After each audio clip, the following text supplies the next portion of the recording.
Hi, everyone. I forgot to record this meeting that we had on September 16th when you were at a different training. So I'd like you to listen through.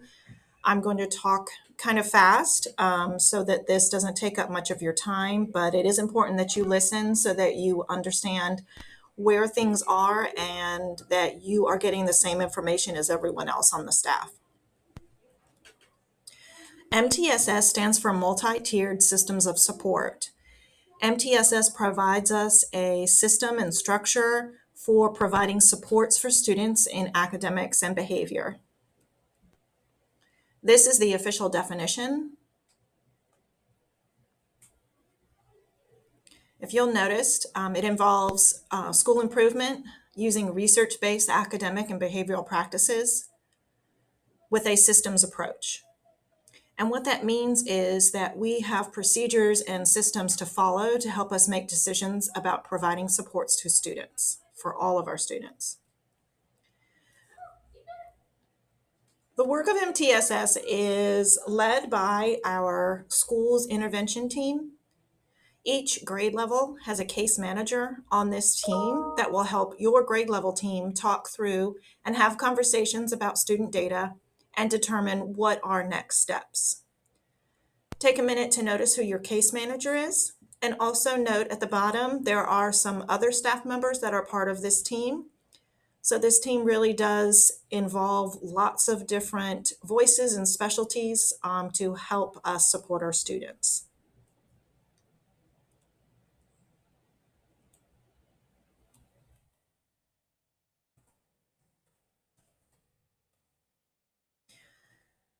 So what supports are we giving students? Let's look first at this pyramid shape. At the bottom, we have tier 1, which is what we call core.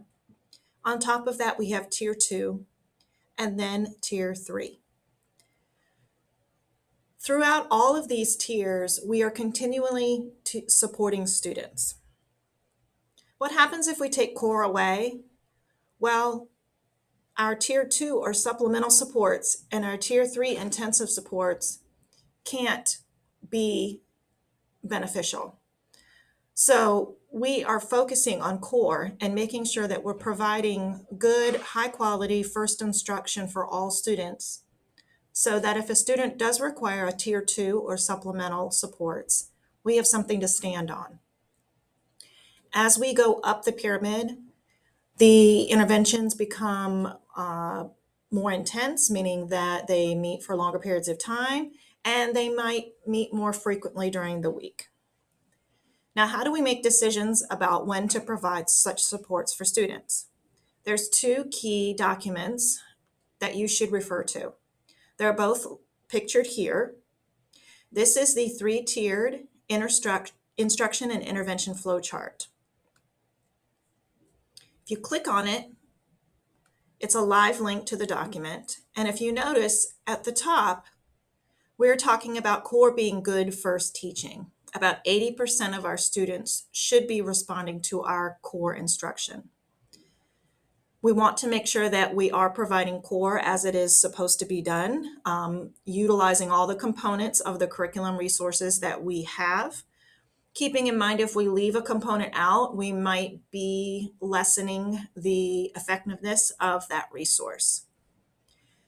Then if you look down the flow chart, it can help you make decisions about who might need supplemental support and what to do along the way, and then who might need further support, intensive support, and how to make those decisions. The other document that's extremely helpful is called an intervention matrix. This is a document for our school, and it answers several guiding questions about making decisions and what to do, when to do it for students who need support in literacy, math, and behavior. The guiding questions are very helpful. They're everything from how do we make decisions, what data do we use, what is the process, how do we determine if our interventions and supports are effective, things that we use to monitor the progress of our interventions, when do we serve students, What type of instruction do we provide? So this is also a very helpful document. Now, if we get a little more specific into literacy, math, and behavior, we can use these instructional flowcharts. Let's look at the literacy flowchart. This flowchart tells us what to do when we need to first make sure that we're providing this high quality core instruction. There's some good links here that might be helpful to you. Then how do we universally screen our students? How do we kind of take a pulse on how our students are doing with literacy? And then if students are doing well, we continue with core. And then based on screening data, we might look into providing some additional supports. There are some very helpful links also on these flowcharts. There is a video linked to the top about how to use the flowcharts. Once again, if you noticed, core is where we start. If we look, the math one is very similar, except helping us to make math decisions. Again, at the top, we're looking at providing quality core, using a universal screener to help us make decisions about support, and links down here for providing that support. Let's look at behavior. This is the tiered behavioral health resource guide. There is some information about behavioral health at the school level. And at the classroom level, there is some information about what is core behavioral health. What are some ideas for supplemental supports for students that need some support with behavior? And then intensive supports. So again, these two documents are kind of our starting point. These three documents help us look a little bit deeper into specific areas, literacy, math, and behavior. TIPS guide stands for Team Initiated Problem Solving. So take about 1 minute to read this definition at the top.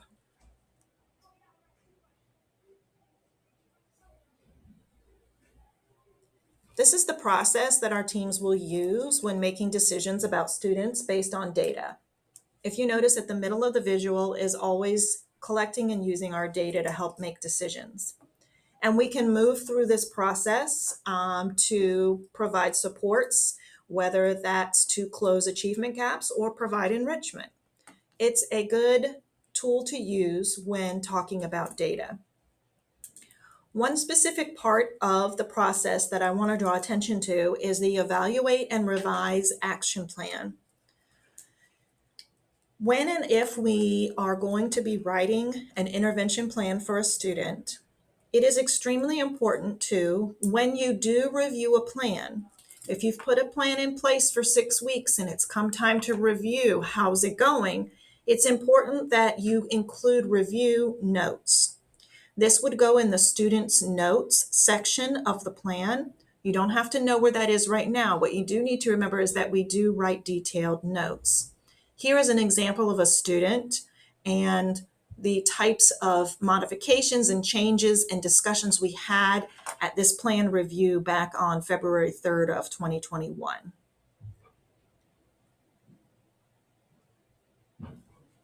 Also, when we are looking at plans and determining how effective our intervention is in changing things up, one of the things that can be used or will be used to gather more data is an observation of your core instruction and your supplemental intervention. So what that entails is somebody coming in to observe your core instruction and or possibly observing your intervention time with that particular student. The idea here, again, if we go back to providing that high quality core instruction, is that we are providing that instruction as it is intended to be. Also, Are we providing the supplemental interventions that are research-based and following the procedures for those? If a student ended up going to be tested for a referral, there would also be an observation of my intensive supports that I provide for that student as well to make sure that I'm following what needs to be done and using the proper resources. I can't say enough about communication. Please communicate early and often with families about your concerns for students. It is best practice to document these conversations, communications in the teacher notes section of ECATS. If you are unsure of how to do that, please see myself. I think I did send an email about it recently, but come see me if you're still unsure how to do this. You can backdate your communications. Okay, so why are we talking about this? Because there are some things that have changed as far as qualifying students for special education. Here are some old ways that students would qualify and the new ways. If you notice with the new ways, we are requiring more fidelity checks. That goes back to making sure we're using our resources properly, observing core for that same reason and gathering information about core, looking at observing interventions and how they are taught. And it gives us much more of a deeper analysis of the student and what he or she can do. We're focusing now on the instruction, the curriculum, and environment. Again, here are the 3 types of observations that do have to be in place when a student is referred. We will do the core and intervention observations along the way, even if we don't think a student is going to be referred. The systematic observation will need to be done after a referral meeting for special ed. So what does this mean? We are no longer using the discrepancy between intellectual ability and achievement, or the use of pattern of strengths and weaknesses. We are now required to rely on data-based problem solving, which goes back to that TIPS model, and looking at a student's responsiveness to instruction. We are also required to use scientific research-based interventions through MTSS to have a comprehensive evaluation of the student. If you are wondering what are research-based interventions, they are listed for you on the intervention matrix document and linked to the literacy and math flowcharts. So how do we do this? We have to shift our thinking a bit. So if you've been in Wake County for a while, or if you're new, we are shifting this thinking because it does benefit the student.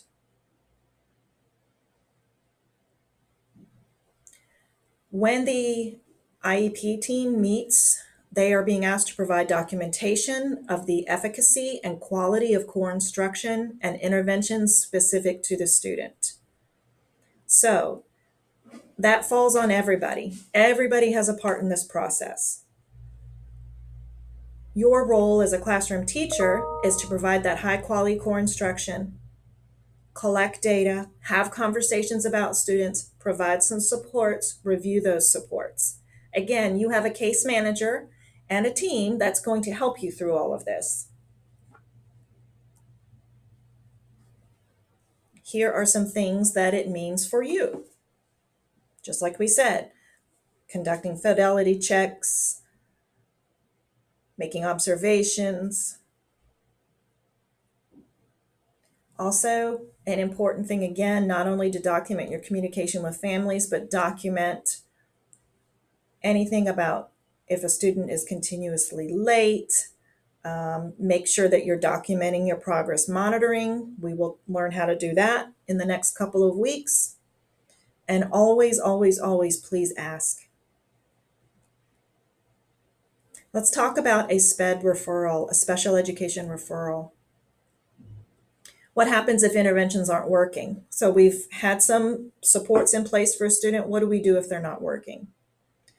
You can reach out to me or your case manager, and this student can be discussed at the next intervention team meeting, which take place on the first and third Tuesdays. They're always on the master calendar.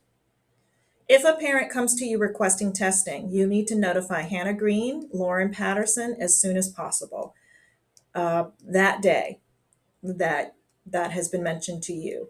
You continue to provide interventions as planned.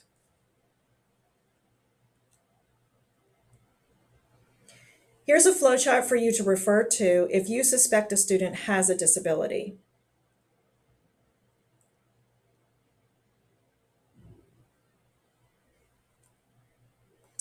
What I would like you to do today is please take this post test because it will help the intervention team know what our staff understands and what areas we still need to revisit so that we understand MTSS and the processes and structures that are in place. Also, there will be a place on this post test for you to submit any questions that you might have. Please always reach out. Uh, this is a process for us all to learn. Things have changed for those of us that have been here a while. Some of us are brand new to this. Always, always ask. There are never dumb questions. So please don't hesitate to ask any of us. Thank you for listening.